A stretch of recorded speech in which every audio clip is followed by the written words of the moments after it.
Hello and welcome to this special show. My name is Vineet Malhotra, and this is an endeavor being done in association with the business world. And of course, India has been caught in a very unprecedented situation right now because of the pandemic. The economy is also taken a big hit. The government has done a lot on its part to make sure that the common man, the companies, the business environment, and corporate India does not suffer. But whatever the government has done, has it really taken action on ground? Has it, in fact, returned, any kind of an advantage for the common man who's been looking towards the government for, being rescued from, this particular situation? We'll talk about this with some of the leading thinkers and business minds of the country on this special show. Let me start by introducing them one by one on this panel. Mr. Vivek Srivastav, co-founder and CEO of Healthcare at Home India Private Limited, is here with us on the show. Vivek, thank you for being here. Mr. Sanjay Vakharia, CEO of Spiker Lifestyle and Private Limited, is also here with us on this special show. Mr. Manoj Gursani, co-founder ASEAN Healthcare Technologies, is also a part of this esteemed panel. And Mr. Mayank Singh Negi, co-founder of Cross Border Kitchens, is also here with us. Nice to see you, Mr. Mayank. Mr. Kunal Gandhi, chartered accountant, is also here with us. Ms. Susie Singh, emotional well-being and mental health coach and author of 7 Karma Codes, Susie Heals. And last but by no means the least, Mr. Anurag Batra, rather Dr. Anurag Batra, Chairman and Editor-in-Chief of Business World and Exchange for Media Group. He's going to be helping me out on the show as well. And Mr. Vivek, let me start by asking you a very simple question. How pleased or displeased are you with the kind of response that the government has shown pertaining to this challenging yet unprecedented environment? See, I think you started with saying it's an unprecedented environment. So, any action which the government does will have some people who will support the view and some always say negative about it because you would have done the exact opposite action. The same, the people would have changed position. So it's a very difficult thing to say whether, the right have been done or the wrong things have been done. The good thing is there are things which have been done, right? So they're acting on the subject, whether it is trying to come up with an economic bailout, when to start the actions, when to time it, and so on and so forth. All those things in hindsight, people will be able to comment were right or wrong. But I think in the current situation, they are doing all they can do, and they can possibly think, because this is something which is unprecedented. No one has done this in the past. So I think being active and doing actions and taking feedback and changing your maneuvers is the name of the game. The corporates are also doing it the same fashion. So, what Vineet is asking you, are you happy with the economic stimulus? What do you see as the positives in the economic stimulus and what can be done more? And specifically, healthcare as a sector is in some way in demand. Has healthcare at home grown? If yes, how? See, I think in the healthcare sector, there are a few things, at an overall level, I think it's a good package which has come out. At least they've invested or they've put in a lot of capital, behind their thought process. Now, how does it get executed? Only time will tell. On the healthcare front, I think there is, while some bit has been done, there is a lot which can be done because the reason why we are in this situation is because we have underinvested in healthcare, and we have to actually take a lot of effort right now, negate the underinvestments in the past. So you'll have to go very aggressive investment in healthcare, which I think is not there. I think we are still having issues of payments, etc., changing guidelines, price caps, etc., happening every other day. I think we should for one leave in the private sector and move on. Whether the government wanted it or did not want it, whether they liked it or not, what happened to the world in terms of COVID-19, do you think this is a big wake-up call to the government? And inadvertently, the government will be forced to invest in healthcare now. it has to, and you're right. It's a wake up call for the government to invest in healthcare.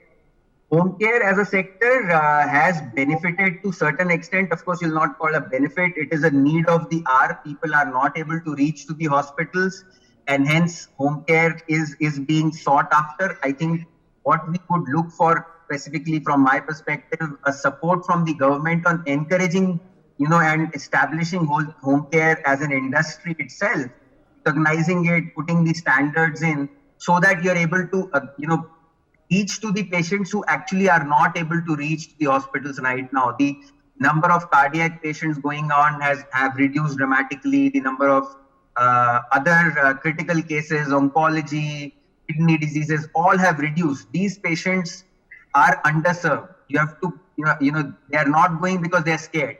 We can reach out to their homes and serve them to the extent possible. That is something which I would look forward from the government to support. Sanjay, you come from the lifestyle sector, the garments, apparels. It's not necessarily a need. One, what is the response to the economic stimulus? Second, how adversely has been your sector impacted? Retailing was closed. I know you do e-commerce. So tell us a bit about the impact on your sector. So the economic package which was introduced to a large extent didn't even touch us by a Vajpayee. If you look at our kind of business or any other discretionary spend business, today, to a large extent, there has been a perpetual loss of demand. Okay, and at the same time, there has also been some deferment of demand. So from a deferment of demand, I can still understand we can recoup, but a lot of business has been lost for good. Having said that, there are a couple of areas which are very large in terms of cost as far as our kind of businesses are concerned. One is the rentals that we have to pay to, and the second is the salaries that basically the employee cost. Now on the employee cost, there were a lot of strictures from the government on how you could manage the costs and all, which in some ways was right also because there was a social impact around it. So I felt that, there's not much we can really discuss on that front.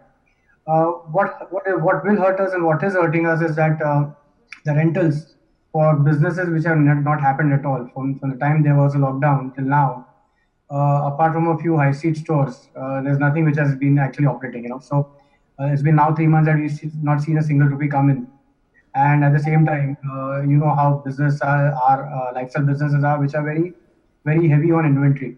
So it was exactly at the time when we had stocked up the stores for the spring-summer season, and the lockdown was announced. So from that perspective, I don't even think that a single piece of ours has seen the season or an opportunity to sell. So right from inventory at the store level to vendors getting paid, to salaries being paid in the organization, to rentals, and the malls also have their own set of problems. So I don't think there has been any concrete effort from the banks nor the government to kind of really look at this problem and see the largeness or the maximity of the whole problem. We feel that there could have been a lot more done probably. They could have looked at this sector differently because it also employs quite a few people. Organized retail. And Sanjay, from what I hear is that, apart from DLF, some of the other companies that control the malls, they have not even reduced the rents. Yeah, so there is no confirm. There are discussions, and they also understand the pain that we are going through. But that having said that, they also are in a spot. It's not so binary. So I will not say that they are completely at a fault. Okay, the mall owners. They also have their own obligations towards the banks and many more things. So from that perspective, I don't think I can really hold anybody responsible over here. I would have expected the banks, the government to kind of recognize this issue and probably could have helped in some ways in terms of directives. Also, everything that the bank has and the government has done is basically defer my obligations and my commitments and my liabilities. So from that perspective, I really don't know how things will pan out post 31st of August. Where are we? We are not seeing things really getting better. We have lifted the lockdown and we're not even reached the peak as yet. So from all this perspective, I think that there's so much that's going to happen, and there are so many things that we are still not known to. We are in a land of unknown right now, and we are actually taking a day at a time. So the chins are up. and we do recognize that it's an unprecedented time that we are all finding ourselves. You know from a show before where we discussed this, the lead rental discounting LRD is at 1,75,000 crore. So this relationship between the landlord and the tenant, the bank and the financial services exposure is about 1,75,000 crore. So it's a very important issue. But it is important, and so one really can't, brush it aside casually. So at this point, let's go to Manoj Goswami. Manoj, you work with lots of companies that have invested in India, work with consulates, you work with entrepreneurs. I know you're in healthcare. First of all, what is your and their response to the economic stimulus, and how do you think the economy can be brought back? Thanks, Anurag. And so I believe there are various versions of that. Some versions are, because I speak across the board, across sectors, some versions are enough have been done, some not enough have been done. So I think the jury is out there. So I don't have a specific answer to that. But definitely with the China, India, the China, USA, from a geopolitical standpoint, this stimulus and others and the opening up of the economy and investments in infra is going to help India emerge as an alternative option for a lot of manufacturing. And in specific to healthcare, one great thing the government did is they did a regulatory approval for telemedicine. And that's one I'm very passionate about, because in the coming to healthcare, work for home environment, people are scared to go to hospital because everybody feels they'll get COVID out of that. Physicians don't have business, doctors, hospitals are in trouble because they don't have enough footfalls. So the telemedicine, it was always there, but regulatory, it has been approved. So now a physician can be paid, he's licensed to. So I feel that faster approval, one point, has really helped in this time. And of course, added with few other things, IoT devices where you can take your basic vitals and other things in healthcare. So I feel it is great. And that as COVID moves on and opens up, India will also be a great beneficiary for medical tourism. I want to suffice myself to that because there are so many other panelists. So I'm giving you some key bullet points. Okay. On that positive note, Kunal, you work with large and medium-sized companies, some of the marquee companies in India. What is the sentiment on economy, and how do you think we can get the economy back? And are the entrepreneurs happy with the package that the government has given? What more can be done? Right, Anurag. So I would actually like to split the conversation into two parts. One is the government and probably what governments have done, in other countries. So, we can see that governments have given packages ranging from 0.1% of their GDP to up to 10% of the GDP in a few countries. And, the packages have included healthcare investments, have included employment related benefits, loan moratorium, and, other spends, as well as interest rate cuts. So if you talk about India and, our country specifically, or any country for that, we could only spend a certain percentage of our GDP. So, which is true with all the countries, and that is what India is doing. We started with probably 0.2% and then another 2.7% later on. So it's not that India has ignored, our government has ignored anything. They've heard us, they've been hearing us, and they are acting in the best possible way. Till now, I would say the government has acted in a more on broad indices and, not sector specific. And they have gone ahead and given, leeways and other benefits throughout the sectors. So now the next step, as we are seeing in other countries also, they're going to go more sector specific. Each sector has their own demands, has their own positives, has their own negatives. And government is hearing, taking constant feedback. And, let's face it, there are certain sectors who have really, which are doing reasonably well.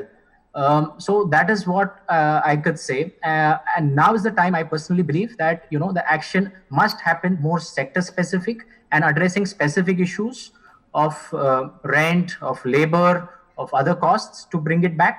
So, so I personally feel this is the way the trajectory has been good, but now it has to be more sector specific, and that is what I see happening. But Kunal, just like Sanjay said, that there are certain sectors which haven't even been mentioned by the government. So, do you really think that the stimulus package that was put forth was all inclusive? Vineet, I personally believe there is no sector except for healthcare and healthcare spends related. No sector in specific was given any incentives and other things.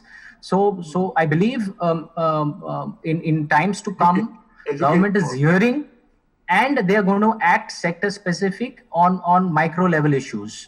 They are compiling all the things, and I am a firm believer they're going to act on it because they are listening at least presently. So you're happy with what the government did. I believe. I mean, it's you can't say whether entrepreneurs are happy. Some are not happy. It's a mixed bag, as Manoj also rightly mentioned. It is a mixed bag because me and Anurag, we've been speaking to a number of people on the same platform, and Anurag knows a lot of them have expressed euphoria over what the government has done. But there is another section of entrepreneurs and businessmen who feel that they've just been left in the lurch. Absolutely. Susie, coming to you, you're an entrepreneur, you're a coach to entrepreneurs, let's put it this way. You were in the well-being space, you've written a book on well-being and mental well-being. A lot of entrepreneurs are facing challenging times. Their revenues have been brought to zero or close to zero. Sure. They've not been able to raise funding. Mental health is now in more focus than it ever was. First of all, what is your response to the economic stimulus and the economic environment? And how do you think entrepreneurs can deal with it? I think this is probably the one time when the adage of having a first mover advantage does not apply. I think people need to wait and watch. The ball is moving very fast, and there are many unknowns in this space. So I think rushing into any decisions right now, any ways of solving problems is probably not going to serve us well. So big decision making has to be put on the back burner. This is really a time when we need to wait and watch, go slow. We need to see, get a fix on everything that is happening out there. So I would see this more as a period when people need to focus their attention inwards, because a lot of the decision making that I find entrepreneurs are making right now is driven by fear, is driven by a sense of hopelessness about what tomorrow is looking like. And any decision that is derived out of those two mental states cannot possibly serve the highest good. So I think it is very important for everybody to be able to gather themselves to address what their fears are, their issues are, and collectively, if they're looking at their organizations, to also lead and be sensitive to the fears of the workers, the employees in their space, and try and find a way of first centering themselves and then transmitting that very comforting, compassionate environment to them and giving them hope. But you can't be the provider of hope if you are being driven on fear, if you are being, constantly being charged with the idea of everything is falling apart, my business is falling apart, I don't know what's going to happen. Then, of course, you may take steps, but they may not be entirely constructive steps. Susie, do you think that the Indian mentality right now, the Indian businessmen and the small and medium enterprises, they are perhaps inundated with the thoughts of existentialism right now. They do not know what the future holds, and mental health is going to be an area which absolutely has to take center stage somehow, whether you like it or not. It does, and I'm so glad. I mean, I'm so glad that people are finally beginning to acknowledge this, because unfortunately the word mental health itself has the word mental, which has all sorts of terrible connotations to it. We've been shying away from it. We've not wanted to pull this out of the closet. But this pandemic and our current environment that we are all thrown into, at least people have started respecting it. They've started saying that, okay, I need to address my concerns and they're for real. And it's not that I'm inadequate in any way. It's not that I am wrong for feeling this way. There is a certain degree of respect that mental health is beginning to receive because of our current situation. And you're absolutely right. I think in organizations, mental health really needs to become central now. Mayank, you come from the, Mayank Singh Negi, you come from the F&B sector. And the QSR in the F&B sector has been totally kind of decimated, zero revenue except from cloud kitchens. Tell us, what is your response to the economic stimulus? And do you think the F&B industry can be sustained beyond these COVID times? Okay, so we are basically into both the spaces. So we're in the QSR space, and so I can understand. What Sanjay was saying. And we actually have a restaurant in DLF. So we are right now negotiating with DLF. I don't know if you guys are, but we are negotiating with DLF. So even DLF hasn't given out the kind of support that we were expecting in terms of when it comes to restaurant players. So restaurants have been totally decimated, as you said correctly. Will the stimulus be okay? Will the stimulus be enough, or is it just checking the boxes? Because currently the situation is that economy is facing a huge negative sentiment, right? And the government should be more concerned about a demand failure, right? And they should be probably more willing to spend. So instead of having a narrow approach, there should be a universal approach of providing people with money. Now, have they done that? Have they done it enough? We've given the support to the poorest of the people. We've fed the people. We know that the government of Delhi, government of India, they both fed the people. Was it enough? Has it been going on for long enough? Is it enough to go past the sentiment? Because food and retail happen to be discretionary spends, right? And people won't make those discretionary spends till the time the sentiment goes away. So, and going back to the point that Kunal said, that a lot of governments have done a lot of approach this in a different way. Somebody has given 1% of their GDP, somebody's given 10%. Now my question to Kunal would be, do you think that the stimulus that we have given, the government that has the stimulus that the government has given, in actuality, does it combine to 10% of our GDP, or is it still, because some of the analysts have gone out to say that this is just 2% of the GDP, the actual impact of that. So, as F&B space, I think we've been one of those who've been left out in the lurch. We've definitely not been the ones who are happy about how this has panned out. But then that was pretty much expected, and I believe retail would have the same sort of sentiment going as well. But Mr. Negi, if I were to talk to you, if this pandemic hadn't happened, possibly the push to cloud kitchens wouldn't be aggressive enough. While all F&B entrepreneurs were focusing on cloud kitchens, the physical businesses were doing so well. The cloud. So tell us, is there a silver lining in terms of cloud kitchens movement being accelerated? So see, this is a question that has been asked. In fact, I've written a couple of places about this thing. Cloud kitchen and physical restaurants are two different business altogether. They're completely different animals, right? Whereas a physical restaurant or a 50-seater physical restaurant from a certain real estate may make you an X amount, but a cloud kitchen, a similar kind of point of sale, will never make you that kind of amount, right? So the experience goes out. The experience goes out, right? So anybody who's a restaurant today and who's trying to become a cloud kitchen or pivot to a cloud kitchen will probably have to do a lot more than just opening themselves to a Zomato or a delivery format. They'll have to invest into technology. They'll have to invest into operations. For example, there are very large restaurant chains which have, say, 100 restaurants out there. They can't just tomorrow turn out and become a cloud kitchen, because those 100 restaurants may be experiential restaurants. People would come there and have a meal in a really big glass, and there'll be smoke coming out of the glass and what have you, all those experiential things that go around, right? Including the ambience that a restaurant spends a lot of effort in creating, right? In the cloud kitchen space, it's not there. I mean, that's completely unavailable. So anybody who's trying to pivot to cloud kitchen is going to have a tough time pivoting it suddenly, right? Anybody who thinks that there is a silver lining because restaurants have shut down, therefore cloud kitchens must have had extra sales, is also incorrect, because large aggregators, Zomato and Swiggy namely, they've reported a serious downturn in the number of menu opens they used to have. I mean, they've reported as much as 70% downturn in number of menu opens that they used to have. So which basically tells you that there is a lack of ordering that is happening within the demand issue. Demand issue, which is the overall issue in the economy. Correct. So demand issue is there. So and again, another point over there is that a lot of aggregators used to work on discounting, right? And the discounting's kind of gone away. I mean, if you look at the sentiment, it's moved towards hygiene, right? So anybody who is looking at a plate of dim sums for 150 rupees doesn't care about 150 rupees. He's ready to pay 180 rupees, right? And the people who are looking for bargains have basically gone out of the market.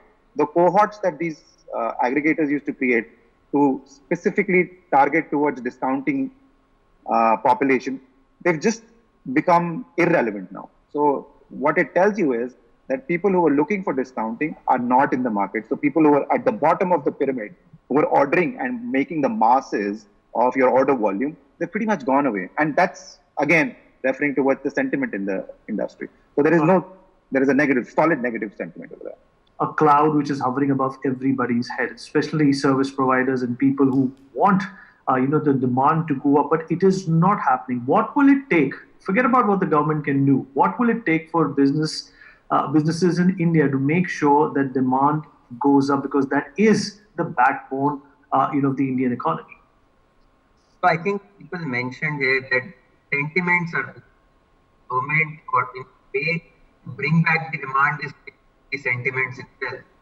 And of course, there could be many ways to do it. One of the ways is is basically get more money in the hands of people so that they are ready to spend. Currently, they've just tightened their fist, even if they have the money. But if there's money free flowing, then people will start buying things, and that actually triggers the whole economy. Now you can do it direct transfer, which many people have said, reducing taxes, etc. Or you could literally, government has given banks a lot of liquidity. There's a lot of liquidity available with the banks, but that's not going to the industry because banks are scared that if we give to the industry, there'll be a default, we'll get impacted and so on and so forth. And they're already battling NPAs. Right. They've been battling NPAs in the past, but there has to be some, reassurance from the government side, especially the public sector banks, etc., where people are fearing that will go behind us when this thing get over.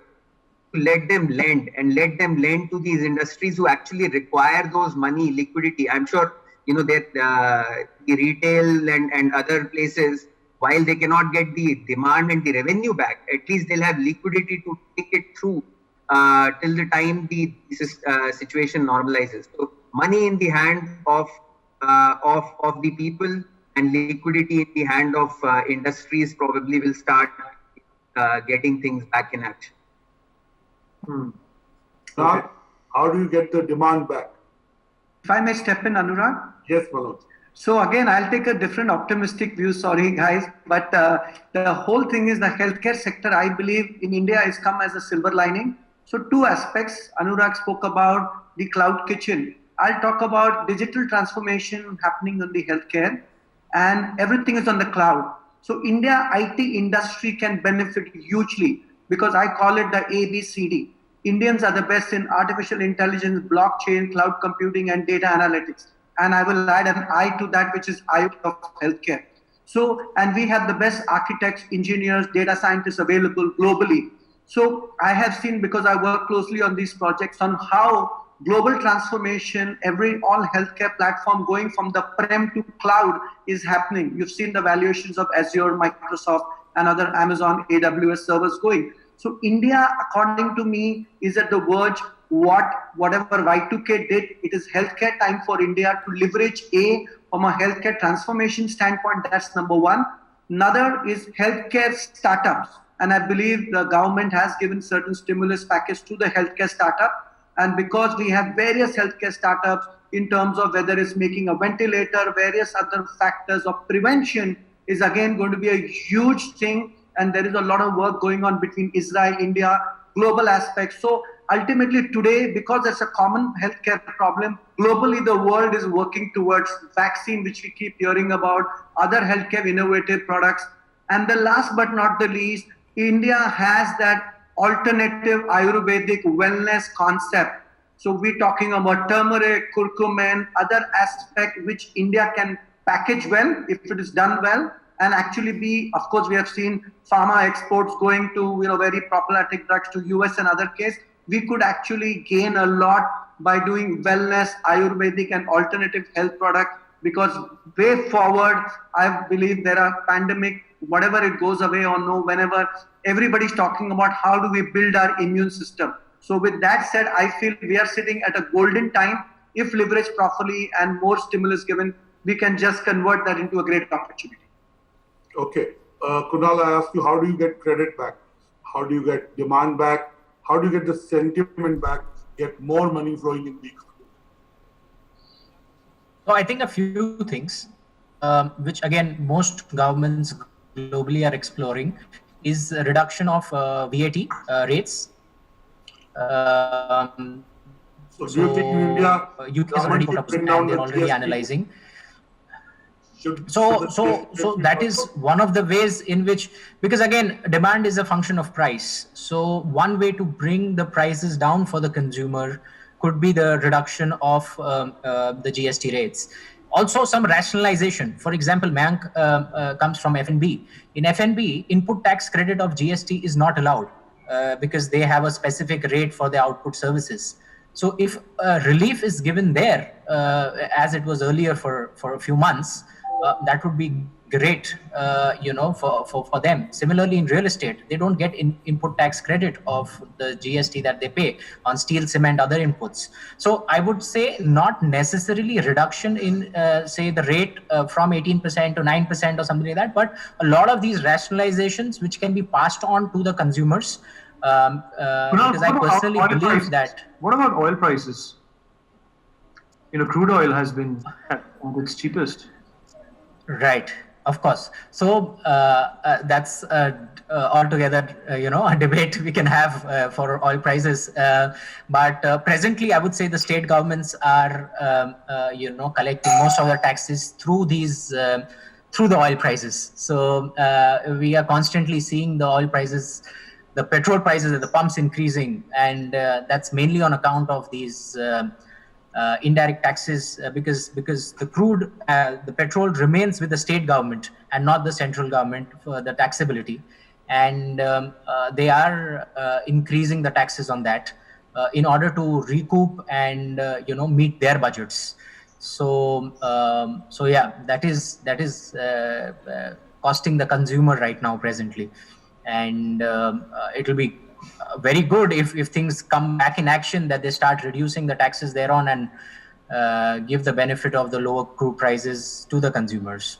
Right. Sanjay, now there is e-commerce in every sector. In garments, there is more e-commerce than any other sector. Now, do you think the government can do specifically something for your sector to be able to shore up demand? So I think the demand in the current context is going to be completely relying on the sentiments of consumers. So I think while rationalization of taxes and money in your hand will make a difference, but it won't make a difference to the extent where things will really go back and rebound itself. I think people are afraid of their own lives. They're afraid of their well-being. So till people are not very sure of them stepping out and getting into their normal routine activities there, I don't think it's going to be back to normal. I feel that government did a great job of educating the people with respect to COVID and how do you kind of take care of yourself. I think while now we are in this phase where we are lifting the lockdown, I think the government should go aggressive on how do you start living with COVID in a cautious manner. And that's the kind of communication I will expect from the government today, because sitting at home is not going to make really COVID go away. We need to go back and start the economic activities which were there which were prior to the COVID. I think until government really doesn't do anything enough on that, where taking away the fear factor. Taking away the fear factor, at the same time making people aware that they need to be cautious while they're doing things, but don't stay at home. You need to move out. You need to protect your elders, but let's keep that economic activity on. So I think that's going to be very critical and very crucial in the process. And so as government also wants us to be Atmanirbhar at the same time, and there is no better time to be Atmanirbhar, right? I think they did an election. Look what's going on with China. I'm sorry? I said, look what's going on with China. Not only at the border, but even economically, in India doesn't want to, in fact, rely on China. Over there, I think a lot is expected of the government in terms of making it easy for people to really set up shop. I think labor laws, and there are so much that needs to be done in India, where people are much more willing to take a bigger plunge. Today India doesn't have factories, not even a single factory which is of a size of China. So I think there's a lot of fear and a lot of apprehension that Indian entrepreneurs have with respect to labor-oriented stuff in India now. And people are averse to really putting up large factories. E-commerce is going to benefit, as you said rightly. What's happened is that people have got comfortable with going digital. So whether it is my father, my mom, the younger kids, obviously they were very well adept at it. But I think it's become like a second nature for a lot of people now. And while I don't think that it's going to be really taking away all the offline businesses, but surely the whole process of getting people onto e-commerce would become a little more quicker. At the same time, I think it's a perfect time for all the aggregators to kind of bring forth convenience as the reason to be on e-commerce versus price and value. Today, none of them are making money. Nobody's making money on e-commerce, primarily because it's driven by value. So if the real reason why we should be on e-commerce, which is convenience, is brought out now by all the players, then a lot of consumers will stay back on e-commerce, and that will help the whole cause in a much, much bigger manner. Thank you, Sanjay. Susie ji, you heard from everyone, and they're talking about a sentiment which is negative. There is a fear. Offices opened in Mumbai 2 weeks back. A lot of employees are afraid of going to offices. Malls open, but malls haven't seen the levels of activity anywhere what was anticipated. So how do you deal with this fear factor that exists? And what can you do to fortify this? I think it's important that we start working towards the physical and psychological allaying of this fear. It has to happen at both levels because we have to be physically safe too. So the first question to ask ourselves is that if we do have to step out, what are the precautions that I need to take? And having access to those things. If we want to shop, then online shopping is extremely easy today with regards to the fear factor. I mean, a simple example. The other day, my kids ordered an ice cream and it was delivered on the doorstep. There was no touch involved. A photograph was sent by the delivery boy. And so, it's reached, it's arrived, you can do your safety sanitizing and whatever else, and you're still consuming it. You're not saying I'm not going to buy because you've worked on your mental state and you've said it's okay for me to do this. I think it's also important to understand this is not something that's going away tomorrow. Mm-hmm. And therefore, there is a degree of adapting to this new reality. And the adapting means I'm going to be careful, I'm going to be cautious, but I'm not going to stop living. Mm. And I think that the same thing applies to, like Mayank mentioned a little while ago, the cloud kitchens. If we can just think of ways of making the consumer feel safe about the food that is being ordered, I'm sure people will start asking for home delivery more. So if a cloud kitchen has a direct access to the food that is being cooked so that you can see that the cook is wearing masks and there is proper hygiene and it is packed in a proper way, I psychologically feel so much safer. And it's okay for me to go to that particular place because I have a live feed when my meal is being prepared. So I think innovations that help people feel physically and psychologically safe should really be the focus for upping the demand with consumers. So do you think this is also a part of a macro perception management that has to be done, when it comes to food consumption? Because in all probability, food is much cleaner than it was before pre-COVID being delivered to you. That is true, because I think everybody is so much more cautious now. And it's just that the psychological management, right from the government level, I think if the communication is all about it's okay to continue living your life. So Atmanirbhar along with courage too. Mm-hmm. You're not going to lock yourselves away. You're not going to live in a prison. Be intelligent, be wise, be practical in the way you approach, but go on living your life. I think that communication, which builds us up to psychologically feel that we are protected by our own intelligence, by the actions that we are taking, and by our own sense of responsibility towards ourselves. It's important to emphasize that. And every business, if it starts looking at its business like that, if it starts looking at its consumer like that, I need to protect my consumer. What can I do that will make my consumer physically and psychologically safe? That should be what we should be investing our mind, energy, thoughts, ideas into right now. So Atmanirbharta and Atma Vishwas. Absolutely. Absolutely. Mayank, you heard all the other panelists. Do you think in July, August, for the QSR business, we will see a lot of businesses going out of business, or there is hope there? No, there's no hope there. There's a lot of business that are going out of business. I mean, I won't sugarcoat this thing. I mean, it's pretty simple. I mean, as ma'am just said that you have to make sure the food is clean and so on and so forth. So a lot of players have actually done that, right? But the problem is not that people have now pivoted from being a discount-driven market in the cloud kitchen space specifically, from being a discount-driven market to a hygiene-driven market. That has happened, but the demand is still not there, right? The demand is going to take some time before it comes back. And by the time it comes back, will it be enough for this particular sector? My thought is probably not, right? So going back to the main question, what could have government done to bring the sentiment back? Now, there are two basic things that we could have done. One is supporting the poorest, and this is from a 50,000 feet sort of a view. One is supporting the poorest. Second was refinancing the banking system, right? We did both. We touched upon both the topics. We tried to help the poor. We gave them ration, right? We tried to refinance the bank. But has that actually happened on ground? That's my question. Until that time, those things don't happen. For example, I mean, there has been a 20 lakh crore MSME or 3 lakh crore MSME government-backed loans that have been announced, right?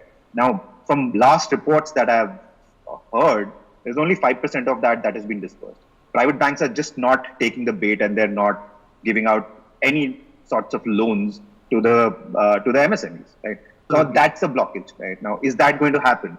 Now, when Kunal was saying that GST input should be brought back to F&B sector, that was something that should have been done 6 months back, even before COVID had hit, right? I mean, that was something that was stifling the sector anyway, right? Even if the government reduces the GST or starts giving us the input, right, that's not going to change anything, because ultimately your businesses are driven by demand, right? So till the time there is money in poor people's hand, there is positive sentiment in poor people, in general masses, the economy is not going to come back. And specifically to our sector, and maybe a lot to do with Sanjay's sector as well. I mean, for example, me, this is probably in 60 days, today is the first day I'm wearing a jeans. I mean, I was pretty much moving around in shorts since past 60 days. So, the sentiment is like that. Right? Okay. I want to ask you all two questions. One, what are your ideas to get the economy back? What can be done by individual entrepreneurs and the government to get the economy back? And second, where do you see the economy 90 to 120 days from now? Are July, August going to be worse, or are they going to be better? Of course, there is a variable of when Corona will go away and when the vaccine will come. But I'd like how the economy can be brought back. We'll start with you, man. How can the economy be brought back? So see, you keep hearing this thing about V-shaped recovery. Now, is there going to be a V-shaped recovery? So if you look at the industrial output, it's been pretty much zero in April, right? If you look at the consumer sentiment, it's been zero, right? Now that we've opened the malls, there are 5 people who come back to the mall, or 7 people who come to my restaurant. Does that mean I have a 700% growth? And is that a V-shaped recovery? No, of course not. That's not really a V-shaped recovery, right? So for me, I think the government would have succeeded when they start working at macro level and looking at each of the sectors and starting to help them, right? Our sector, unfortunately, happens to be one of the most affected sectors, including the aviation, hospitality. Anything that is contact, any sector that has contact in it, physical presence in it, is impacted. Correct. So is there going to be a 90-day recovery for this thing? I doubt. I highly doubt, right? Will people survive? Will there be opportunities created, right? Probably yes. There will be a lot of opportunities created. There will be a lot of, because if you look at the restaurant space, it's driven by, what kind of prime real estate do you hold? So will there be a real estate availability or supply in the market? Yes, in 90 days, there will be a lot of supply in the market. And if there is somebody who has the cash in their pocket, they can invest, right, for future. So that may happen. Opportunities may get created, like Manoj had pointed out. There will be opportunities created, and in his sector particularly, there's a lot of opportunities getting created. So in our sector also, there will be opportunities created. But recovery till the time people get out, or till the time the country reaches the herd immunity, where the peak has passed successfully, I don't think so there's a recovery happening for a lot of sectors. Okay. Sanjay Vakharia? So I think I agree with what Mayank said. Basically, I would also like to compete with him with respect to who's the most impacted sector. And I think I am worse impacted primarily because I have more inventory than you have. So from that perspective, yeah. But I think I agree that 3 to 6 months is going to be, kind of people going to wait and watch as how things are developing. And for us, if I say Spiker, I think we have factored the last quarter of this year to be at 90% of what it was last year. So I'm very hopeful that we should be able to achieve that. And I'm hoping if that doesn't happen, then we are in a much bigger trouble ourselves. But I surely think that Indians are that way very resilient. And once it recovers, I think we are going to bounce back much more quicker than many more geographies.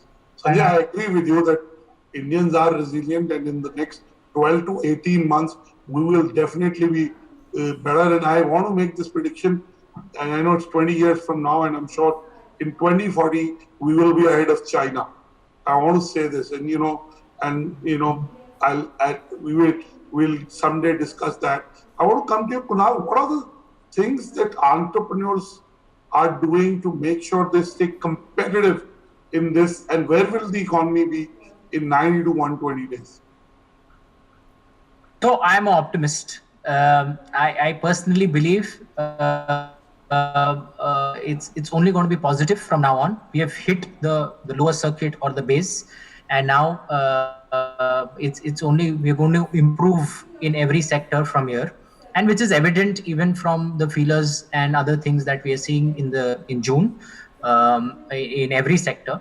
So I personally feel it's only going to improve. At the same time, I personally also believe that it's going to be unfair for entrepreneurs to expect too many things from the government. I feel entrepreneurs have to be,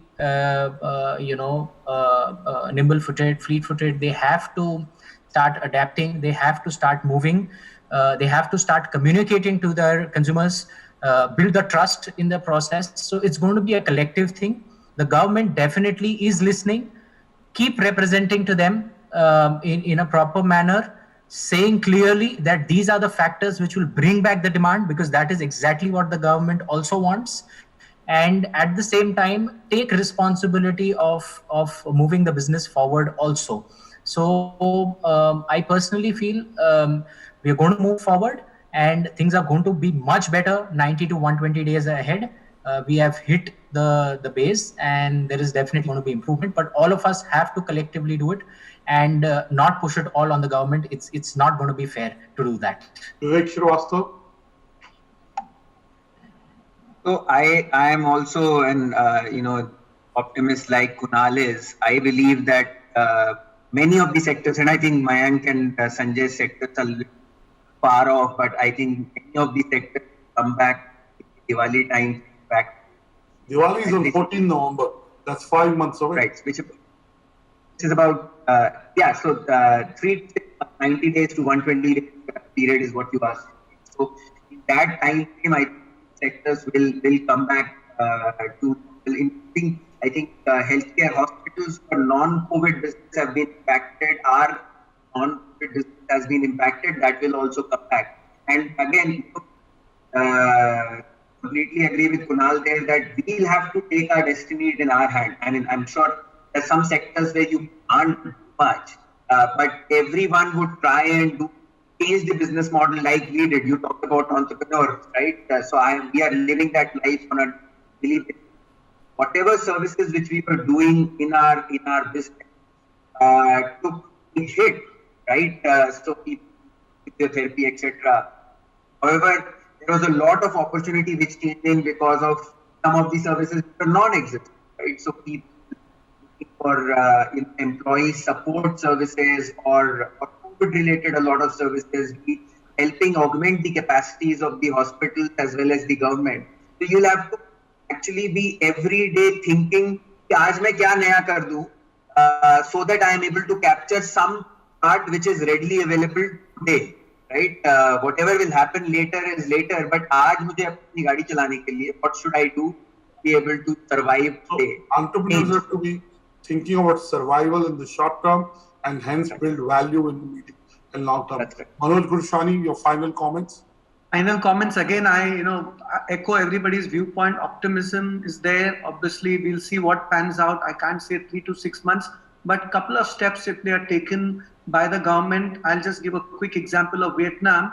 They also have hundreds of millions of people. They did very efficient contact tracing, and we have the technology. We have Arogya Setu. There are some compromises on which we talk about, but if it's done effectively, then contact tracing. So what do individuals like we want to know?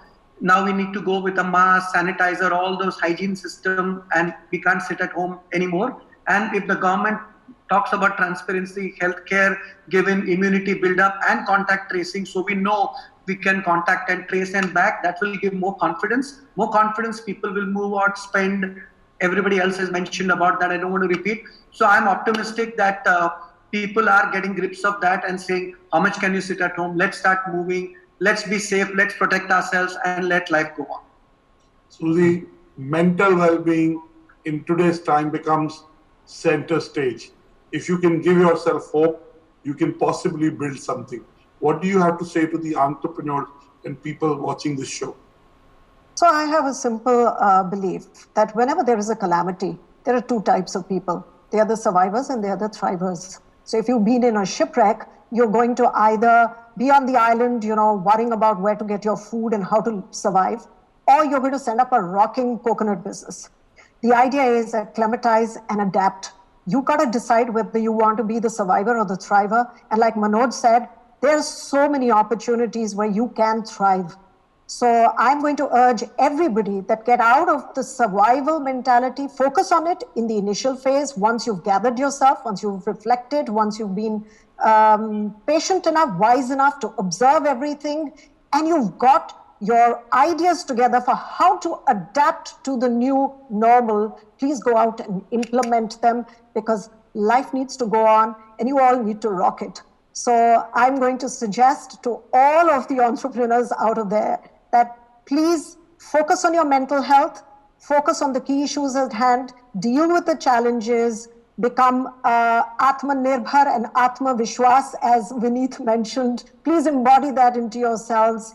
Take care of your mind and emotion, and then go out there and be the winners again.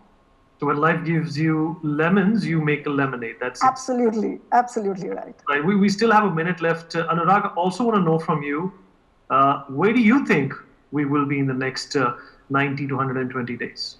I think in the next 90 to 120 days, I don't think we'll be better off than we are today. We could be worse off in the short term. My hunch is that July, August will be very tough, possibly September, because some of the companies have been able to sustain with their cash up till now, whether they're startups or SMEs. I think we'll see even more job losses in July, August, September. I think it's October onwards, some demand will come back. And I'm hoping that in July at some stage, we reach the peak and Corona starts receding. And hopefully by October, we have a cure for vaccine, as some of the experts have. And then things could be better. But till October, I don't think things will improve. I think the economy will get worse in July, August, September. All right. Well, there's a medicine already out. It's called FabiFlu. How efficacious it is, we really don't know. You said October is what you project, that things will start looking up. That's a very good time to start looking up, because next month, like Anurag, you also said, is Diwali on the 14th of November. It also happens to be Jawaharlal Nehru's birthday. We'll take a break at this point in time. Thank you, everyone, for being a part of this very interesting show. It was enlightening and articulate and informative at the same time. Thank you, everyone.